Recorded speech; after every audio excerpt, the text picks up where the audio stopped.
Pastor Jean Street, Ulme greets members of his congregation at Eglise Baptiste du Calvaire Church on Sunday, August 13, 2017 in Adelphi, MD. Haitian churches in the area were dealing with fears among church members that their temporary protected status (TPS) visas could be revoked soon. More than 300,000 Central Americans and Haitians living in the United States under a form of temporary permission no longer need to be shielded from deportation, the State Department told Homeland Security officials this week, a few days ahead of the highly anticipated DHS announcement about whether to renew that protection. On Tuesday, Secretary of State Rex Tillerson sent a letter to Acting DHS Secretary Elaine Duke to inform her that conditions in Central America and Haiti that had been used to justify the protection no longer necessitate a reprieve for the migrants, some of whom have been allowed to live and work in the United States for 20 years under a program known as Temporary Protected Status, TPS. Tillerson's assessment, required by law, has not been made public, but its recommendations were confirmed by several administration officials familiar with its contents. The officials spoke on the condition of anonymity to discuss internal deliberations. Subscribe to the Postmost newsletter.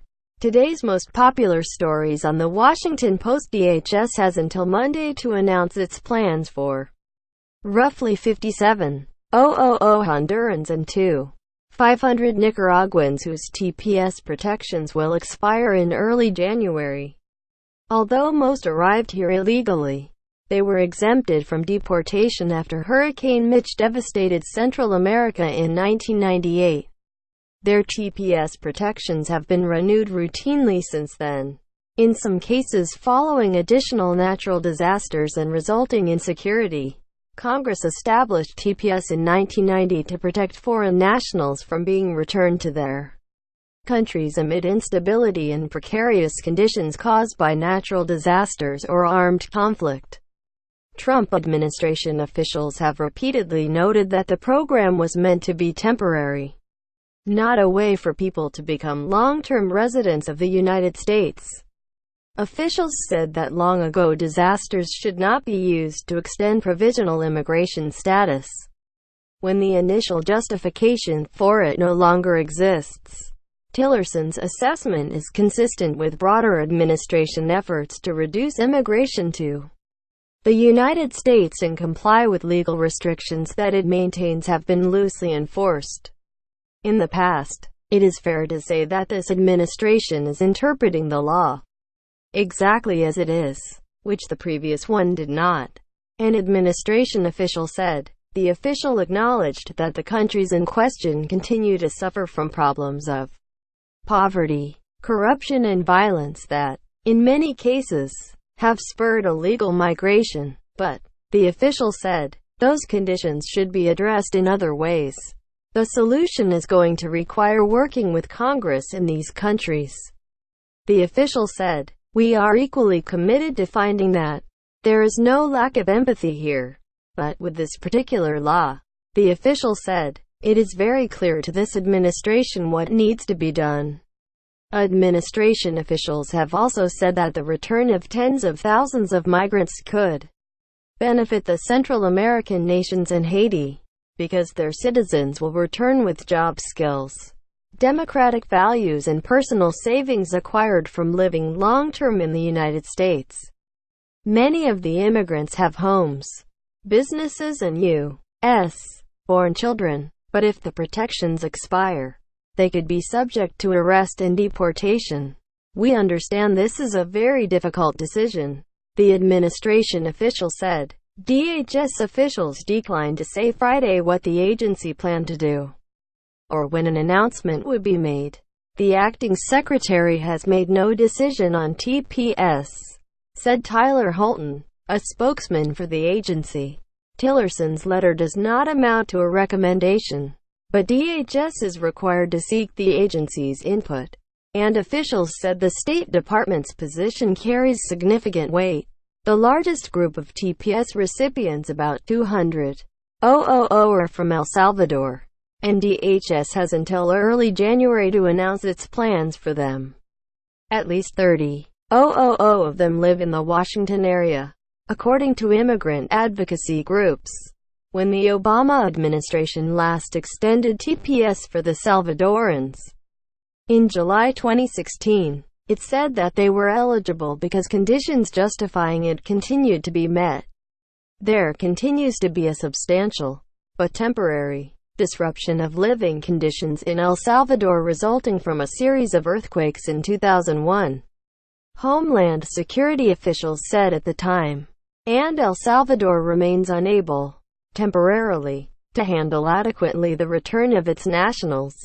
DHS must also decide what to do with about 50,000 Haitian TPS recipients by Thanksgiving Day. The Haitians, who are concentrated in South Florida, received TPS after a 2010 earthquake that killed 200,000. Advocates say removing TPS would be a cruel blow to long-standing, law-abiding immigrants, forcing them to decide between remaining in the country illegally or leaving their homes and families. According to a recent study by the left-leaning Center for American Progress, TPS recipients have nearly 275,000 U.S.-born children. If recipients lose their protections but defy orders to leave, it would not be difficult for immigration enforcement agents to find them. The provisional nature of their status requires them to maintain current records with DHS. The agency has their addresses, phone numbers and other personal information. Terminating TPS at this time would be inhumane and untenable. A group of Catholic charity leaders wrote to Duke in a recent letter, arguing that it would needlessly add large numbers of Hondurans and Salvadorans to the undocumented population in the U.S., lead to family separation, and unnecessarily cause the Department of Homeland Security to expend resources on individuals who are already registered with our government and whose safe return is forestalled by dire humanitarian circumstances. If DHS ends the TPS protections, it is expected to grant recipients a grace period of at least 6 months or more to give them time to prepare for departure. In May, then DHS Secretary John F. Kelly extended TPS for Haitians for 6 months, far less than the 18-month waivers granted by the Obama administration. Kelly, in a statement at the time, called the 6-month window a limited extension whose purpose was to allow Haitian TPS recipients living in the United States time to attain travel documents and make other necessary arrangements for their ultimate departure from the United States. Haiti is the Western Hemisphere's poorest country and remains in the grips of a cholera epidemic, triggered by UN troops who were sent after the earthquake. Advocates of reduced immigration say the Haiti decision will be a key test of the administration's willingness to follow through on its by-the-books rhetoric. Immigration experts believe many of the Haitians could attempt to seek refuge in Canada, particularly French-speaking Quebec, to avoid arrest and deportation.